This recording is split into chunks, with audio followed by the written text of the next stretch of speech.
महाराष्ट्र या राज्यामध्ये बीडीएस करायचे तर देखील आपल्या कॅटेगरी मधून आपला एसएमएल किती असावा, बीडीएसचं एसएमएल आल्यानंतर कट ऑफ किती खाली जाऊ शकतो, 100% देखील तुम्हाला अलॉटमेंट होऊ शकते का नाही होऊ शकत, ही सगळी माहिती सविस्तरपणे मी गौरव चांदा या व्हिडिओच्या माध्यमातून तुम्हाला सांगणार आहे. चॅनलवर नवीन असाल आणि देखील चॅनलला अजून सबस्क्राईब केलं नसेल तर सगळ्यांनी काय करून घ्यायचंय, सबस्क्राईब करून घ्यायचंय. आता वन बाय वन आपण अनालिसिस करूया का आपला नंबर लागू शकतो का नाही लागू शकत. एसएमएल लिस्ट आल्यानंतर आपल्याला हे क्लिअर होत असतं. बघा हे 23/8/2026 ला आलेली लिस्ट आहे आणि या लिस्टवरून आपण काय करू शकतो, प्रिडिक्ट करू शकतो महाराष्ट्रामध्ये आपला नंबर लागू शकतो का नाही लागू शकत. कसं प्रिडिक्ट करता येईल सविस्तरपणे बघूया. विद्यार्थी मित्रांनो, या लिस्टमध्ये जर आपण आलो यामध्ये काय दिलेलं आहे, सर्वात पहिले महाराष्ट्राचा सिरियल नंबर, तुम्ही महाराष्ट्रामध्ये कुठे आहे, त्यानंतर ऑल इंडिया रँक संपूर्ण भारत देशातून कुठे, म्हणजे ज्या विद्यार्थ्याचा ऑल इंडिया रँक 5 होता तो महाराष्ट्र या राज्यामध्ये 1 नंबरला आहे. ओके, त्यानंतर तुमचा नीटचा रोल नंबर आहे, सीईटी ऑनलाईन फॉर्मचा नंबर आहे, कॅन्डिडेटचं नाव देखील यामध्ये दिलेलं आहे, कॅन्डिडेट कोणता आहे, जेंडर आहे. ओके, जेंडर कोणता आहे, मेल आहे का फिमेल आहे, त्याही नंतर त्याची कॅटेगरी कुठली आणि त्यानंतर त्यांनी कोणत्या कॅन्डिडेट टाईप. ओके, म्हणजे त्यांनी कशातून या ठिकाणी काय केलेले, रजिस्ट्रेशन केलेले, म्हणजे थोडक्यात त्यांनी कशासाठी अप्लाय केले, स्टेट कोटामधून त्यांनी अप्लाय केले 1000 फीस भरून का त्यांनी फक्त both state quota plus IQ quota असं दोन्हीतून अप्लाय केलेले का त्यांनी एनआरआय मधून या ठिकाणी अप्लाय केलेले का स्पेसिफिक आयक्यू मधून, ही सगळी माहिती यामध्ये दिलेली आहे. ओके, त्यानंतर तुम्ही बघू शकता थोडं स्क्रोल करत जर आपण खाली घेतलं तर हा ओबीसीचा कॅन्डिडेट इथे 1 नंबरला आहे आणि हा ओबीसी कॅटेगरी मधून हा कॅन्डिडेट 2 नंबरला आहे. थोडक्यात तुम्ही बघू शकता कॅन्डिडेटचा या ठिकाणी जो ऑल इंडिया रँक तो 120 आहे आणि सिरियल नंबर 8 आहे. बरोबर विद्यार्थी मित्रांनो, थोडा आणखी स्क्रोल जर करत घेतला आपण, ओके थोडा आणखी स्क्रोल करत खाली घेतलं तर या ठिकाणी बघू शकता ओबीसी मधून हा कॅन्डिडेट 3 नंबरला आहे आणि या ठिकाणी याचा जो रँक आहे ऑल इंडिया रँक 661 आहे आणि सिरियल नंबर महाराष्ट्राचा 33 आहे.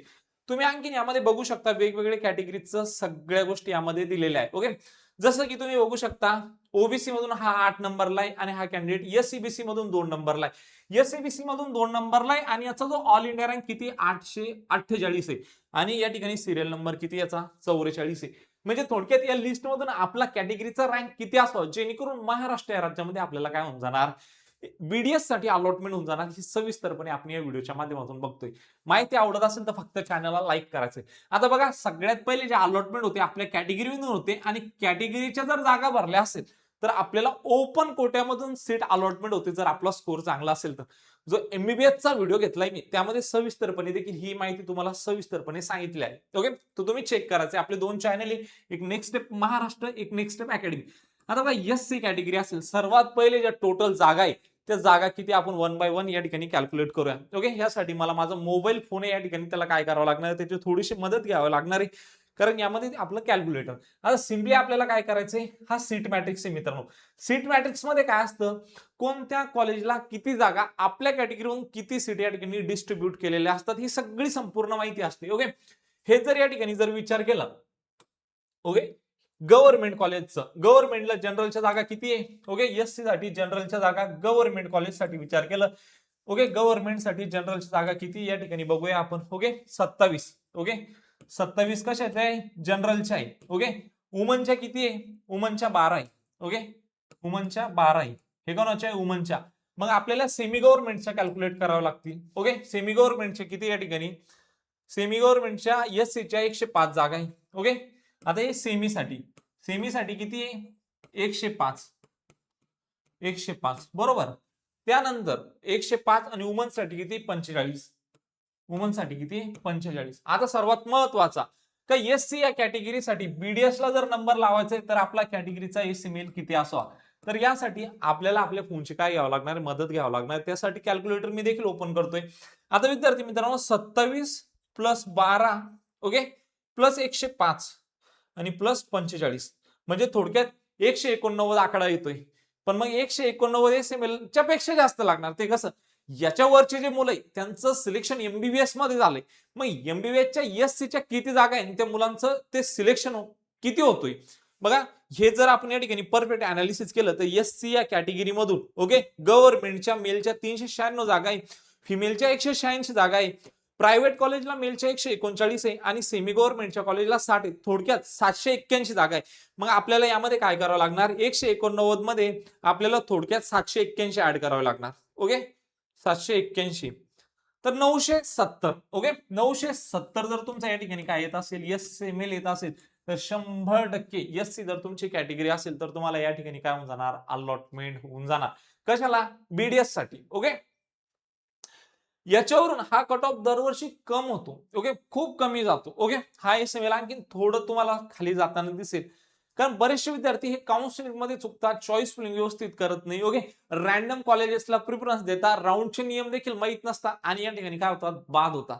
जर तुम्ही तुमचे काउन्सिलिंग प्रॉपर करता आणि एससी मधून तुमचा रँक याच्या खाली जरी असेल तर तुम्हाला अलॉटमेंट येऊ शकते. ओके, फक्त तुम्हाला तुमची काउन्सिलिंग जी प्रॉपरपणे करावी लागणार. प्रॉपरपणे कसं सर, तर कोणत्या कॉलेजचं इन्फ्रास्ट्रक्चर कसं आहे, त्याचा पेशंट फ्लो कसा आहे, तो कॉलेज कुठे लोकेटेड आहे, सिटीमध्ये लोकेटेड आहे का आउटसाइड आहे सिटीच्या.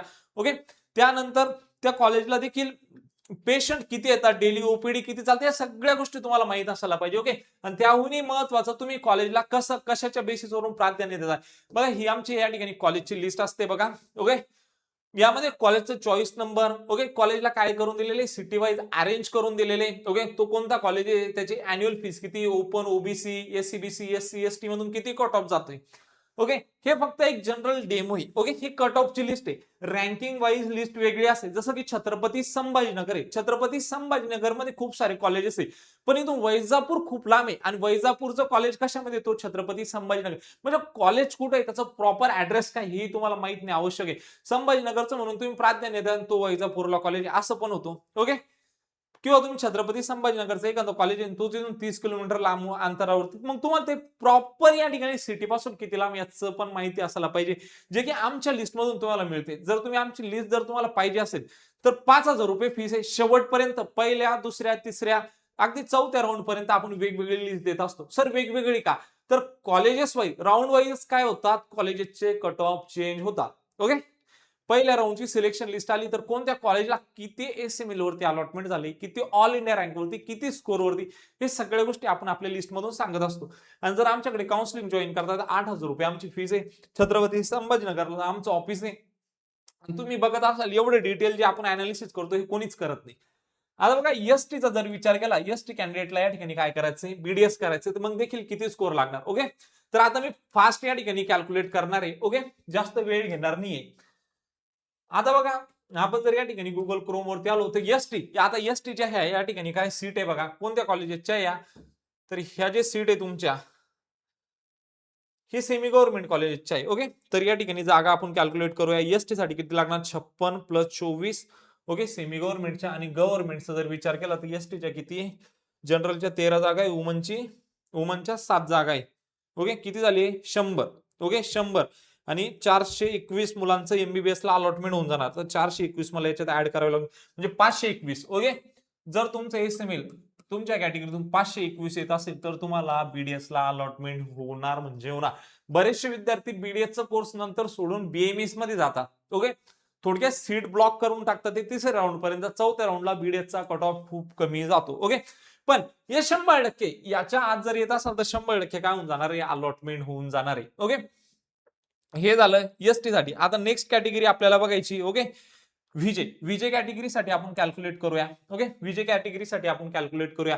तर गव्हर्नमेंटच्या किती जागा आहे या ठिकाणी, व्हीजेच्या, जनरलच्या 6 जागा आहे आणि वुमनच्या किती जागा आहे, 3 जागा आहे. थोडक्यात 9 जागा आहे. सेमी गव्हर्नमेंटचा जर विचार केला तर व्हीजेच्या 24 जागा आहे आणि महिलांच्या किती, 11 जागा आहे. बरोबर, 44 झाले आणि वरचे व्हीजेचे किती कॅन्डिडेट जाणार, 181. ओके, यांना काय मिळून जाणार, एमबीबीएस मिळून जाणार. थोडक्यात 225. ओके, तुमचा कॅटेगरी रँक जर 225 येत असेल तर 100% तुम्हाला काय होऊ शकते, या ठिकाणी बीडीएस ला अलॉटमेंट होऊ शकते. त्याहूनही नेक्स्ट NT1. आता NT1 चा आपण कॅल्क्युलेट करूया. ओके, NT1 चा बघा, लक्ष द्या इकडे. आता NT1 चा आपण कॅल्क्युलेट करूया. NT1 या कॅटेगरीसाठी बघा, NT1 च्या गव्हर्नमेंटच्या किती जागा आहे, NT1 मधून गव्हर्नमेंटच्या सर 6 जागा आहे, जनरलच्या, वुमनच्या किती, 2 आहे. ओके, त्याहूनही नंतर NT1. ओके, जनरलच्या सेमी गव्हर्नमेंटच्या 20 आहे. ओके, आणि त्याहूनही नंतर जनरल फिमेलच्या 8 जागा आहे, म्हणजे थोडक्यात 36 जागा आहे. बरोबर, 36 आणि NT1 मधले 150 मुलं एमबीबीएस ला लागणार. म्हणजे 150 आपल्याला ऍड करावं लागतील, 186. ओके, 186 एवढा जर एसएमएल येत असेल तुमच्या कॅटेगरीमध्ये 100% बीडीएस ला काय होऊन जाणार, अलॉटमेंट होऊन जाणार. ओके, नंतर नंतर बघूया NT2. NT2 मधून बघूया. ओके, NT2 चं जर आपण या ठिकाणी कॅल्क्युलेट करायला घेतलं, ओके, गव्हर्नमेंटच्या NT2 च्या किती जागा आहे, गव्हर्नमेंटच्या NT2 च्या 8 जागा आहे. किती, 8. आणि महिलांसाठी किती या ठिकाणी 4. ओके, सेमी गव्हर्नमेंटचा जर विचार केलं, हे बघा NT2 तर किती आहे, 28 तुम्हाला दिसत असतील आणि महिलांच्या 12. आणि NT2 मधून या ठिकाणी 210 मुलांना MBBS ला अलॉटमेंट होऊन जाणार, बरोबर. वरती तर 262 ज्याचा काय येत असेल, कॅटेगरी रँक येत असेल, त्याला 100% अलॉटमेंट होऊन जाणार. घाबरून जाऊ नका, 262च्या खाली जर येत असेल तर घाबरून जाऊ नका. प्रॉपर मात्रपणे काउन्सिलिंग करा. बरेचसे विद्यार्थी काउन्सिलिंग मध्ये चुकतात आणि ज्याचं ऑल इंडिया रँक जवळपास 5.5 लाखापर्यंत आहे त्या विद्यार्थ्यांना सुद्धा बीडीएस ला अलॉटमेंट होतात. तर घाबरून जायचं नाही, फक्त हे एक 100% यांना फिक्स लागणार आहे आणि लागून कुठे जर चुकणार आहे आणि ज्या विद्यार्थ्यांना मिळू शकत नाही त्यांना काय मिळणार आहे, संधी मिळणार आहे. फक्त आपली जी काउन्सिलिंग या ठिकाणी प्रॉपरपणे असायला पाहिजे. त्यानंतर NT3 चा जर विचार केला आपण, ओके, NT3 च्या गव्हर्नमेंटच्या सीट कॅल्क्युलेट करूया. बघा NT3 च्या गव्हर्नमेंटच्या किती जागा आहे, गव्हर्नमेंटच्या 4 जागा आहे. ओके, NT3 मधून आणि वुमनच्या 2 जागा आहे, बरोबर. सेमी गव्हर्नमेंटचा जर विचार केला तर NT3 चं तुम्ही बघू शकता किती जागा आहे, फक्त 16 जागा आहे. आणि या ठिकाणी फिमेलच्या आपल्या 7 जागा आहे, 29 कशातून, NT3 मधून. NT3 आणि जवळपास 120 मुलं कशाला लागणार, MBBS ला लागून जाणार. तर 149 ज्याचं एसएमएल येत असेल त्याला 100% काय होणार, या ठिकाणी अलॉटमेंट होऊन जाणार. ओके, त्यानंतर आपण नेक्स्ट कॅटेगरीचं बघूया. ओके, नेक्स्ट कॅटेगरी कोणती आता आपली, NT3 झाली, म्हणजे NT झाली आपली. ओबीसी कॅटेगरी असेल तर किती एसएमएल लागणार. ओके, थोडक्यात गव्हर्नमेंटच्या सीट आपल्याला मोजायच्या. सर्वात अगोदर गव्हर्नमेंटच्या किती जागा आहे, ओके, ओबीसीच्या गव्हर्नमेंटच्या 39 जागा आहे, बरोबर. महिलांच्या किती आहे, महिलांच्या 18 जागा आहे, बरोबर. त्यानंतर सेमी गव्हर्नमेंटच्या किती आहे, तर या ठिकाणी बघू शकतो आपण ओबीसी 153, बरोबर. आणि हे 66, म्हणजे थोडक्यात 276. चुकले. ओबीसीचं बघतोय आपण, गव्हर्नमेंटच्या किती जागा आहे, ओबीसीच्या 39 जागा आहे आणि फिमेलच्या 18 जागा आहे. हे झाल्या 57. आणि सेमी गव्हर्नमेंटसाठी ओबीसीचं जर आपण या ठिकाणी बघितलं तर 153 जागा आहे, जनरलच्या आणि फिमेलच्या 66 जागा आहे, बरोबर. 276 थोडक्यात. आणि MBBS ला किती मुलं लागून जाणार मग, ओबीसी मधून 1143 मुलं, 1143 मुलं 100% या ठिकाणी काय होऊन जाणार, अलॉटमेंट होऊन जाणार. परत ओबीसीचं मला 1 मिनिट कॅल्क्युलेट करावं लागेल. 153 प्लस 66,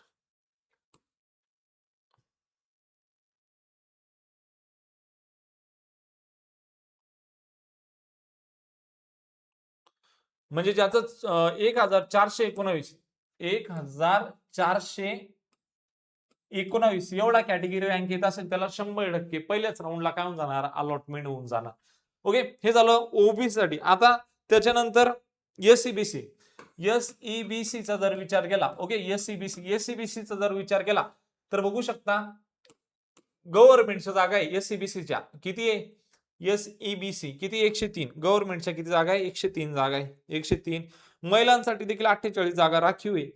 त्याहूनही नंतर सेमी गव्हर्नमेंटच्या SEBCच्या 137 जागा आहे, कशाच्या, जनरल कॅटेगरीच्या. आणि 59 महिलांच्या जागा आहे, म्हणजे थोडक्यात 347. आणि SEBC मधून किती मुलं 100% MBBS ला लागणार, तर 709 मुलं 100% MBBS ला लागून जाणार.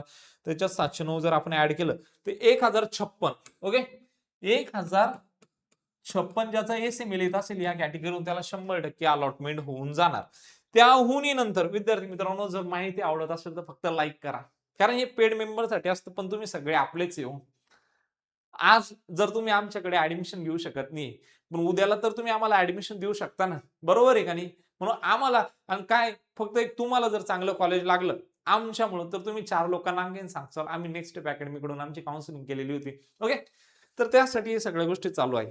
EWS चा जर विचार केला मित्रांनो आपण, EWS या कॅटेगरीचा जर विचार केला तर या ठिकाणी जर आपण सीट जर कॅल्क्युलेट करायला गेलो ईडब्ल्यूएचच्या तर किती आहे, गव्हर्नमेंटच्या 21 जागा आहे, ओके, आणि मुलींसाठी देखील 10 जागा आहे.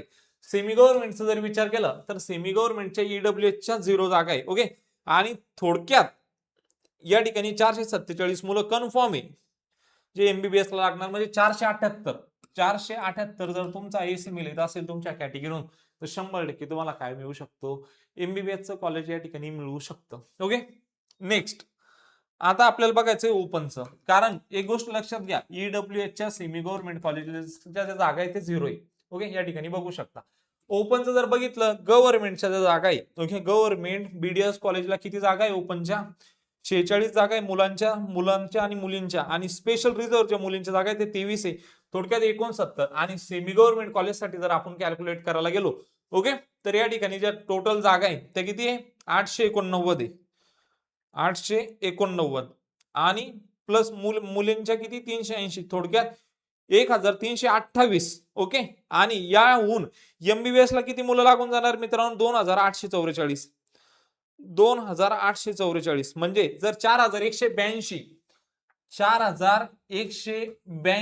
एवढा जर तुमचा काय येत असेल, ओपन मधून सिरियल नंबर येत असेल, एसीएमएल येत असेल या कॅटेगरीवर, तर 100% तुमचा नंबर एमबीबीएस ला लागू, सॉरी बीडीएस ला लागू शकतो, एमबीबीएस बोललोय चुकून, ओके.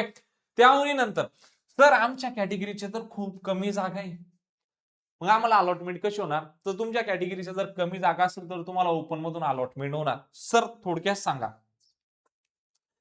समजा आता XYZ नावाचं कॉलेज आणि ह्या कॉलेजला काय या ठिकाणी एक जागा आहे बघा, ती ओपनची बरं का, आणि इथं जर ओपनचा कॅन्डिडेट आहे ना, ओपनच्या कॅन्डिडेटला 370 मार्क आहे, आणि इथंच समजा SEBC चा कॅन्डिडेट आहे आणि ह्या कॅन्डिडेटला 420 मार्क आहे, जागा तर ओपनची पण मार्क तर SEBC वाल्याला जास्त आहे ना, मग अलॉटमेंट होताना SEBC ओपन मधून ही अलॉटमेंट होते, ओके, ओपन कोट्यातून, तर ही अलॉटमेंट कोणाला होणार, 420 वाल्याला होणार, ओके.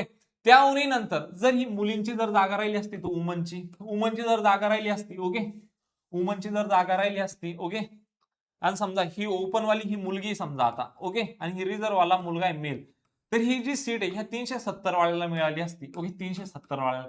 म्हणजे याच्यात खूप सारे वेगवेगळे पॅटर्न आहे, जेवढे तुम्ही परफेक्टपणे काउन्सिलिंग करता तेवढेच काय होतं, तुमचे चान्सेस वाढतात, ओके. अजून कुठे जॉईन नसाल तर आमच्याकडे सुद्धा जॉईन करू शकता, किंवा इतरांकडेही जॉईन करू शकता, जे लोक तुम्हाला सविस्तर माहिती देत असतील, थोडक्यात ते लोक अपडेटेड असतील, आणि जे तुमचं फॉर्म भरल्यापासून तर कॉलेजमध्ये ऍडमिशन मिळण्यापर्यंत संपूर्ण प्रोसिजर ते स्वतः करून देत असतील, त्या लोकांकडे तुम्ही जॉईन करू शकता. आमच्याकडे तर जॉईन करतायत, आम्ही फॉर्म भरल्यापासून तर कॉलेजमध्ये ऍडमिशन मिळण्यापर्यंत संपूर्ण प्रोसिजर करून देत असतो. दिलेली माहिती आवडली असेल तर फक्त चॅनलला सबस्क्राईब करायचंय, व्हिडिओला लाईक करायचंय. अशाच मोर अपडेटसाठी डिस्क्रिप्शन बॉक्समध्ये व्हॉट्सअप ग्रुपची लिंक देण्यात आलेली, सगळ्यांनी जॉईन करून घ्यायचंय. भेटूया अशाच एक मोर इन्फॉर्मेटिव्ह व्हिडिओमध्ये, तोपर्यंत धन्यवाद.